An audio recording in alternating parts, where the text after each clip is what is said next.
Bien, bonjour à vous. Dans cette vidéo, je vais vous présenter les outils de la box Ishimoku pour la plateforme Pro Realtime. Donc, on commence tout de suite avec le Pro Screener de Twist Naissant avec lecture de chandelier japonais de retournement exclusivement en zone de survente ou de surachat de l'indicateur stochastique. Donc, comme vous pouvez le voir sous les yeux, on a bien un twist dans le nuage futur, on en a même plusieurs.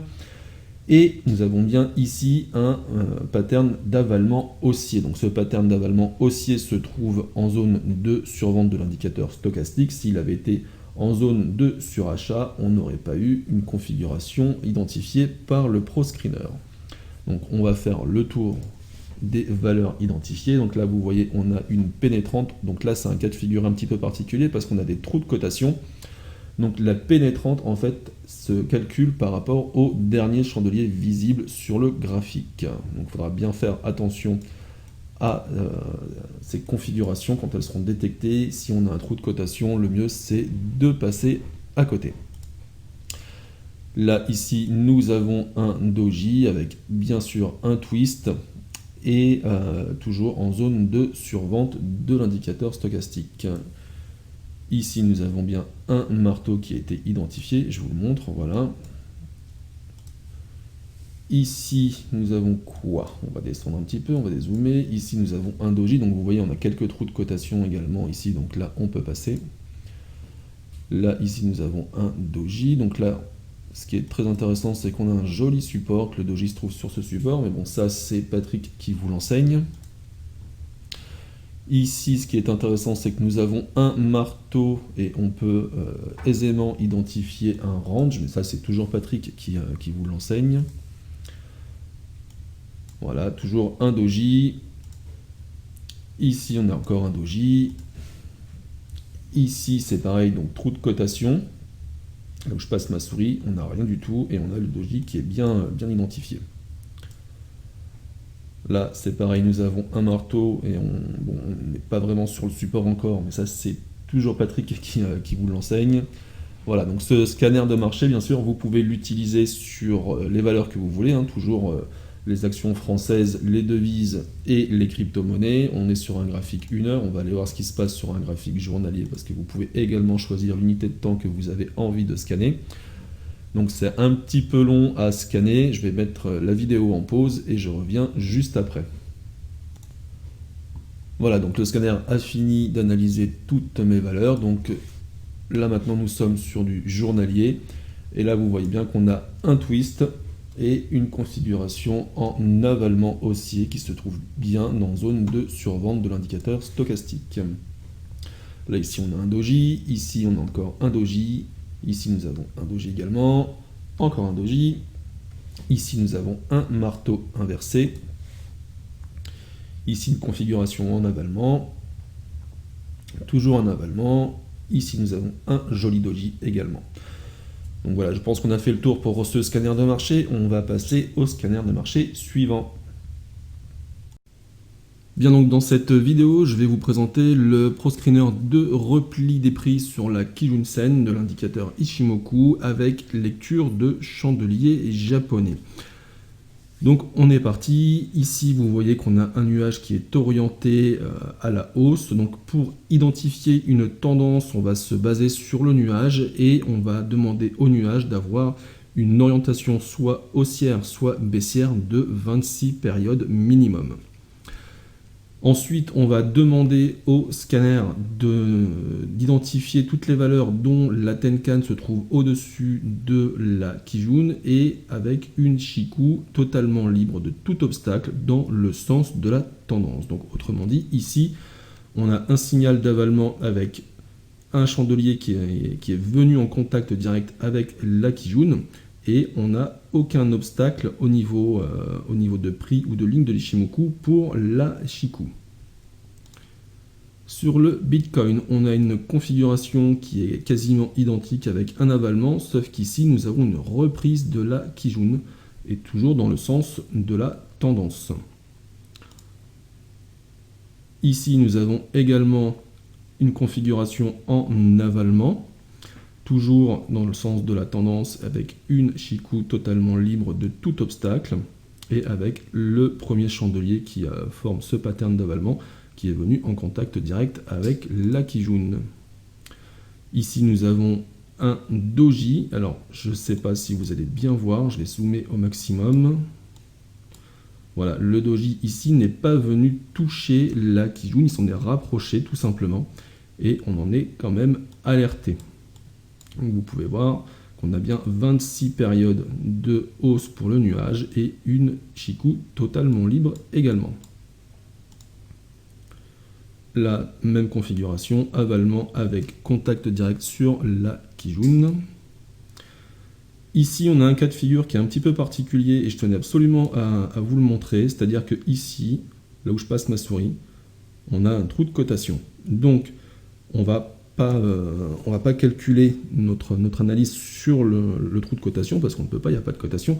On va le calculer sur les deux chandeliers, enfin, ou au moins le chandelier précédent. Là, ici, et maintenant, on a une configuration en avalement baissier, avec un nuage qui est clairement baissier, une Chikou qui est totalement libre, et une Tenkan qui est bien orientée par rapport à la Kijun. Donc c'est parfait. Ensuite, là on est sur de l'action française. L'action française, hop, ici, on a une configuration alors, en avalement pour le marché Forex, et on a un petit marteau inversé pour les actions. Donc vous voyez que l'orientation du nuage est bien baissière, que les lignes de l'Ichimoku, la Tenkan et la Kijun sont également baissières, et que Chikou était totalement libre au moment où on a eu donc cette configuration. Toujours sur les actions françaises, donc là, à la limite on peut même passer, même si je peux vous montrer un doji ici où il n'y a pas une seule mèche, mais c'est un doji quand même. Et ensuite on va sur des devises. Donc les devises, le signal est donné sur ce chandelier là, donc il est venu en contact direct avec la Kijun. Mais tout à l'heure j'avais également cette configuration qui était identifiée avec ici une configuration d'étoile du soir avec reprise de la Kijun. Donc ce ProScreener, vous pouvez l'utiliser sur les listes de votre choix, que ce soit des actions ou des devises ou des crypto-monnaies, et bien sûr des unités de temps que vous avez envie d'analyser. Donc là, si je vais faire un tour sur le journalier, voilà, ça cherche ici, voilà, on a une configuration qui a été identifiée dans un mouvement baissier, un autre mouvement baissier. Donc un mouvement baissier va être identifié avec un -1 et un mouvement haussier avec un +1 tout simplement. Donc hop, on va aller faire Hoffman. Voilà, donc ici vous voyez, on a une configuration, on n'est pas venu en contact direct avec la Kijun, parce que en fait le code prend en compte la volatilité du marché, c'est-à-dire, je vais essayer de vous trouver un exemple qui pourrait être sympa.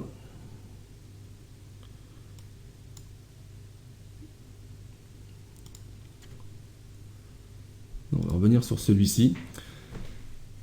Voilà, ici on a un marché qui n'est pas très volatile. On retourne sur la Kijun, donc on a le signal qui est donné ici sur le doji, mais ici on a des prix qui se sont éloignés fortement de la Kijun, et si on avait eu ce signal là, enfin cette configuration ici, on l'aurait eu à peu près par ici, où le prix serait allé au maximum à ce niveau-là, au 5,65.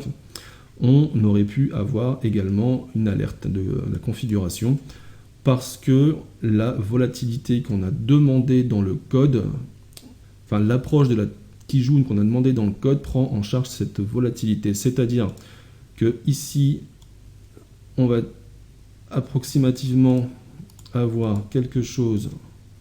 Alors, tu te sélectionnes toi? Non, tu veux pas.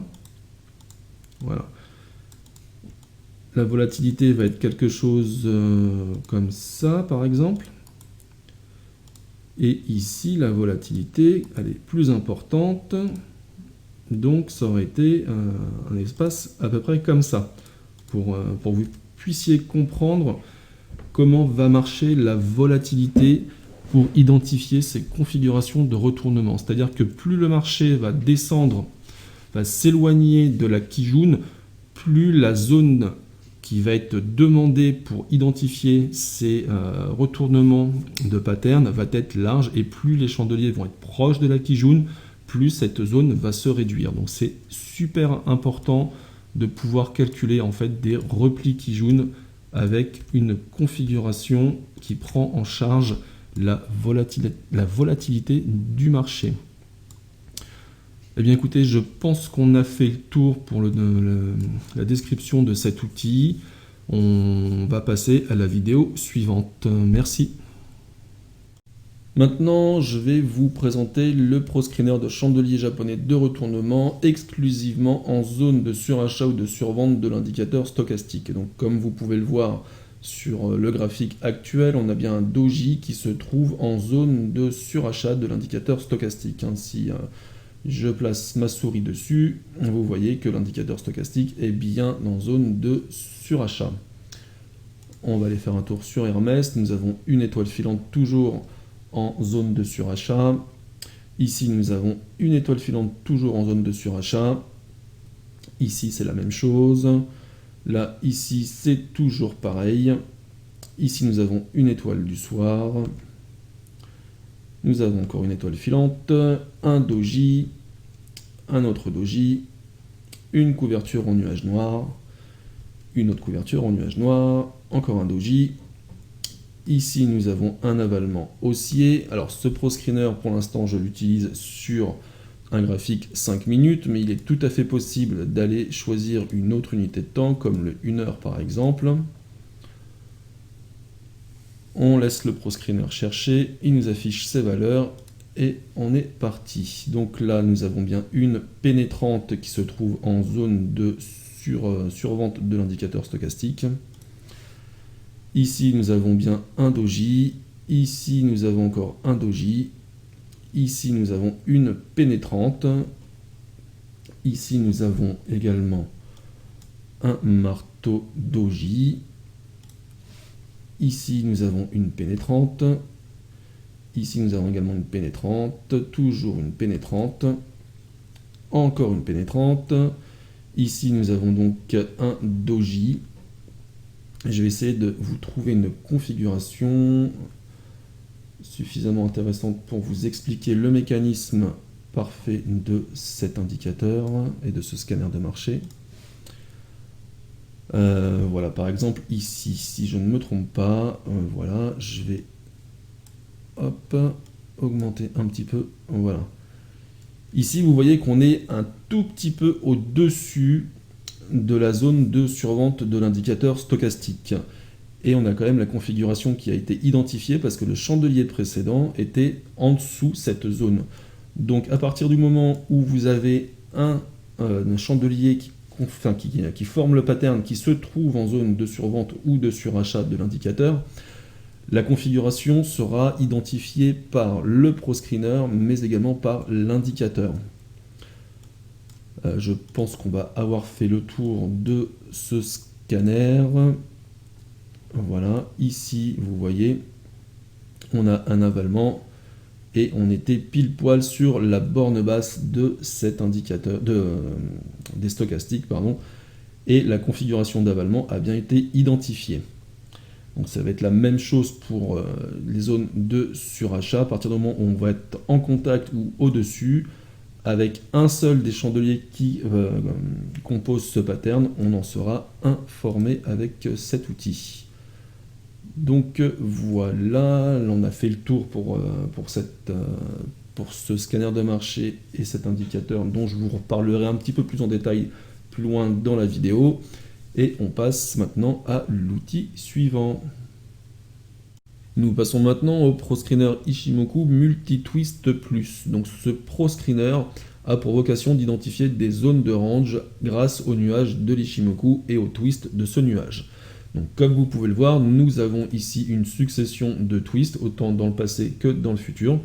Et nous avons un chandelier, un pattern de chandelier de retournement en avalement baissier identifié donc par l'indicateur chandelier stochastique, mais également par le ProScreener. Et ce pattern de chandelier se trouve en zone de surachat de l'indicateur stochastique. Donc vous pouvez avoir exactement la même chose avec des configurations se trouvant dans la zone de survente de l'indicateur stochastique.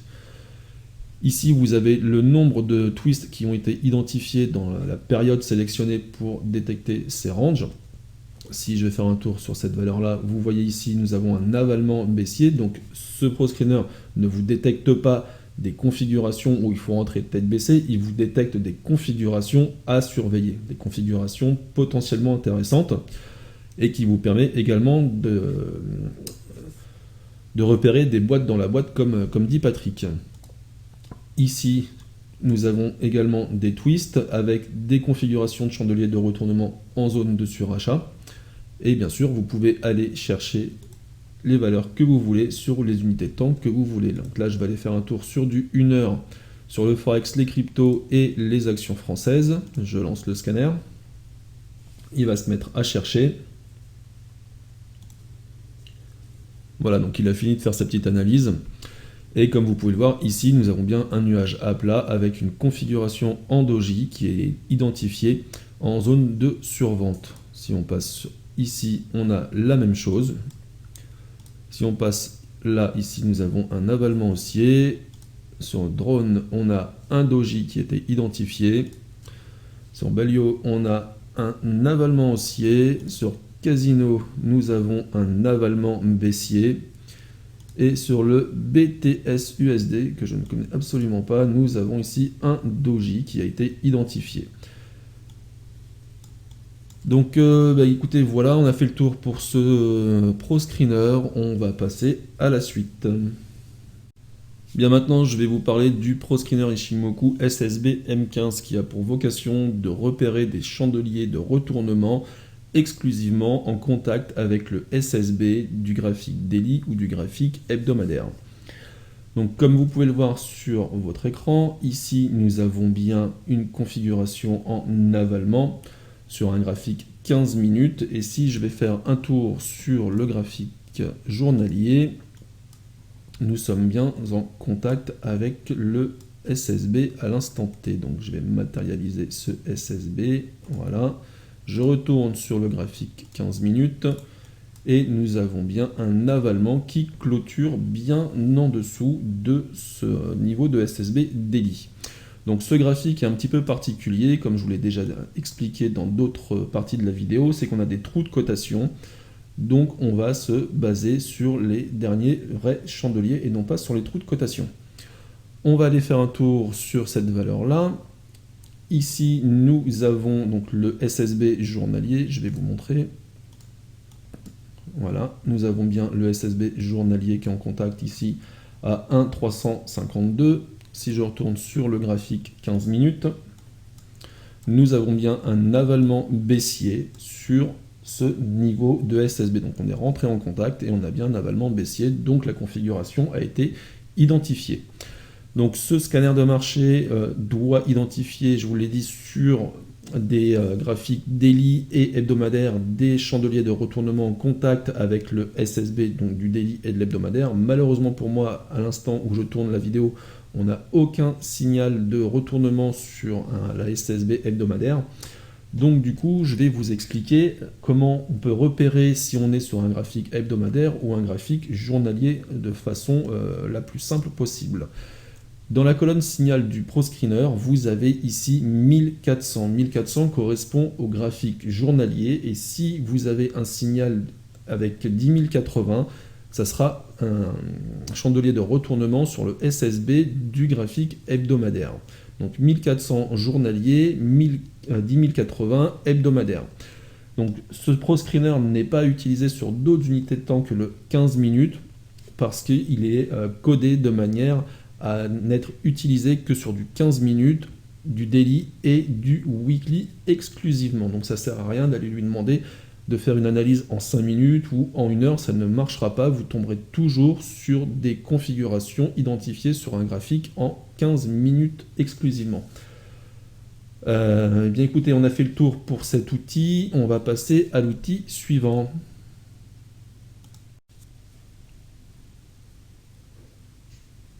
Maintenant, je vais vous parler de l'indicateur Ishimoku SUP-NRES. Donc c'est support et résistance. Cet indicateur a pour vocation d'afficher visuellement sur vos graphiques tous les plats et les pics et les creux des lignes de l'Ishimoku. Donc cet indicateur se présente comme ça. Vous avez déjà une barre ici verticale qui indique le dernier chandelier qui est pris en compte pour afficher tous les niveaux de support et de résistance des lignes de l'Ishimoku. Donc pour le modifier, vous venez ici sur le nom de votre indicateur, vous faites un clic et vous descendez sur configurer. Dans cette fenêtre, vous avez ici la possibilité de modifier le nombre de périodes. Alors si vous utilisez un graphique avec beaucoup d'historique, vous allez augmenter le nombre de périodes. Si vous diminuez le nombre d'historique sur votre graphique, vous allez pouvoir diminuer le nombre de périodes sur cette variable. Alors, pour l'exemple, je vais augmenter le nombre de périodes de 10, donc je vais passer à 110 périodes, et vous allez voir que ici la ligne va être décalée donc de 10 périodes. Je valide avec la touche entrée du clavier. Et vous allez voir, ma ligne qui était ici vient de se décaler donc de 10 périodes. Vous pouvez afficher les lignes que vous voulez en cochant les cases. Par exemple, ici, je vais afficher Show Tenkan pour voir que les plats de la Tenkan. Donc si je fais ça, voilà, vous pouvez voir qu'ici, on a tous les plats et les pics et les creux de Tenkan qui vont être identifiés. Donc ici, celui-là n'est pas identifié parce que le chandelier ici n'est pas encore clôturé, mais dès qu'il sera clôturé, si on a réellement un plat, il va s'afficher automatiquement à votre écran. Vous pouvez voir qu'ici, on a un petit plat qui n'est pas identifié. Alors, c'est pas vraiment un plat, si on zoome sur le graphique, vous voyez que ce petit plat qu'on voyait à l'instant est en fait légèrement incliné vers le haut. Donc, vous ne pouvez plus vous tromper en traçant vos supports et vos résistances. On peut faire la même chose avec la Kijun. Voilà, donc là on va avoir tous les plats et les creux de la Kijun. Vous voyez ici, vous voyez ici. Ici, on a celui-ci. Là, ici, on en a deux. Là, ici, on ne le voit pas parce qu'il y a également la ligne de la Tenkan. Mais il est identifié. On peut faire la même chose pour la SSA et la SSB. Je vous mets tout d'un seul coup. Voilà, comme ça, vous pouvez identifier des fenêtres de tir pour entrer en position selon les enseignements de Patrick, comme il le disait il y a quelques temps dans ses vidéos. En traçant donc tous ces niveaux de support et de résistance des lignes de l'Ishimoku, ça nous permet de trouver des endroits pour pouvoir trader sur des unités de temps inférieures. Donc je vais supprimer toutes les lignes qui sont affichées pour afficher simplement les supports et résistances de Shiku. Donc là, on va avoir tous les pics et les creux de Shiku qui vont être affichés à votre graphique. Donc celui-ci, on ne l'a pas encore, donc c'est pour la même raison. On attend que ce chandelier-là soit clôturé pour pouvoir ici afficher donc une résistance au niveau de ce pic de Shiku. Vous pouvez modifier tout ça comme vous le voulez avec les codes couleurs qui se trouvent ici. Donc vous avez Tenkan R, Tenkan V, Tenkan B. Donc c'est des couleurs RVB. Et c'est comme ça que vous allez pouvoir donc changer chaque couleur. Donc là, sous les yeux, je vous mets un graphique avec tous les codes couleurs de chaque ligne. Donc si je veux passer par exemple c'est laquelle qui est affichée là, la Shiku, si je veux la passer en orange, et ben je vais indiquer ici, je vais indiquer, on est où, orange ici, donc 255, 140, 255, 140 et 0. Voilà, donc à chaque fois ça calcule forcément. Et vous voyez du coup, les lignes ont changé de couleur. Alors je vais supprimer, hop, hop, pour vous montrer, que ça soit moins chargé à l'écran. Voilà. Donc, de cette manière, vous pouvez modifier visuellement cet indicateur et l'adapter parfaitement à votre espace de trading, et vous pouvez faire ça pour toutes les couleurs. Donc je vous remontre cette petite capture. Voilà. Donc le premier chiffre qui se trouve ici correspond en fait à la Tenkan R. Celui-ci correspond à Tenkan V et celui-ci correspond à Tenkan B. Donc c'est le premier nombre, c'est le R, le second nombre, c'est le V, et le dernier, c'est le B. Donc c'est pareil pour toutes les lignes de l'Ishimoku. Vous pouvez également, donc je vous remonte tout ça, voilà, on affiche tout. Vous trouvez ici, par exemple, une fenêtre de tir, vous faites votre rectangle, et vous pouvez ensuite tout cacher d'un seul coup, ce qui vous permet d'avoir un graphique beaucoup plus propre sur votre écran. Voilà, bah écoutez, on a fait le tour pour cet indicateur, on va passer à l'indicateur suivant. Dans cette partie de la vidéo, je vais vous parler de l'indicateur chandelier et stochastique qui a pour vocation d'afficher sur vos graphiques les configurations de chandeliers japonais de retournement qui se trouvent exclusivement en zone de survente et de surachat de l'indicateur stochastique. Donc comme vous pouvez le voir ici, nous avons un avalement haussier, mais cet avalement n'est pas en zone de survente, donc il n'est pas identifié. Là, c'est pareil, nous avons un avalement baissier qui ne se trouve pas en zone de surachat, donc il n'est pas identifié. Ici, nous avons une étoile du soir et un doji. Donc ce doji a été identifié parce qu'il se trouve bien en zone de survente, et cette étoile du soir a également été identifiée parce qu'on se trouve en zone de survente. Alors pour identifier une configuration de chandelier japonais de retournement, il n'est pas la peine que le dernier chandelier d'une configuration à plusieurs chandeliers se trouve en zone de survente ou de surachat.